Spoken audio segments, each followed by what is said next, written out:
pirate tétine. Lapinou est un pirate. Normalement, les pirates n'ont pas de tétine. Lapinou, si. Ce matin, les parents de Lapinou cueillent des pissenlits. Lapinou, viens nous aider, dit sa maman. Maman, les pirates ne cueillent pas de pissenlits, répond Lapinou. Les pirates foncent. À l'abordage! Lapinou bondit sur le dos de son papa qui tombe à la renverse. Lapinou aussi. Son papa est fâché. Il en a assez que son fils soit un pirate. Il trouve aussi que son fils est trop grand pour avoir une tétine. Puisque c'est comme ça, dit-il, je vais confisquer ce foulard et aussi la tétine. Pas question, s'écrie Lapinou. Il saute sur sa tétine et s'enfuit avec. Lapinou est rapide comme l'éclair. Il file entre les arbres, par-dessus les ruisseaux, par-dessous les racines. Épuisé, il finit par se laisser tomber au pied d'un châtaignier. Il est si essoufflé qu'il n'entend pas son papa qui l'appelle au loin. Il n'entend pas non plus le renard s'approcher derrière lui.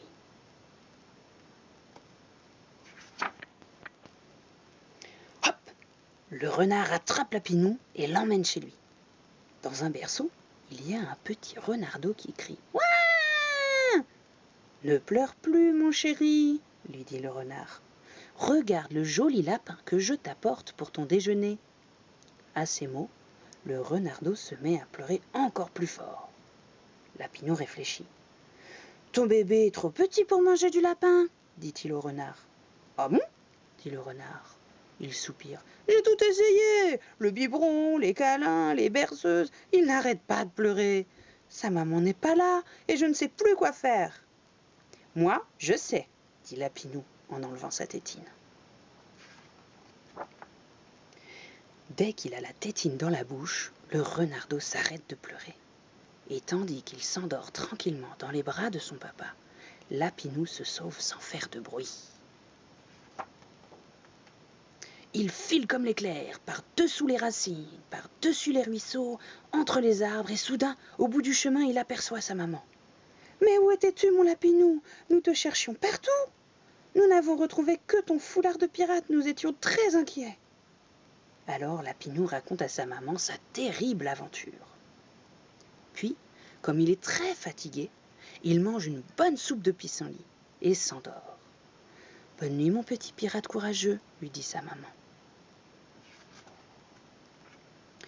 Quand Lapinou se réveille, une surprise l'attend sur son lit. Caché dans son foulard, il y a un petit coffret de bois. Il contient peut-être un trésor, se dit-il. Une tétine pirate! Ça, c'est un vrai trésor. Lapinou songe qu'un jour, le coffret pourra lui servir à enterrer son trésor. Mais pas aujourd'hui. Plus tard, quand il sera grand.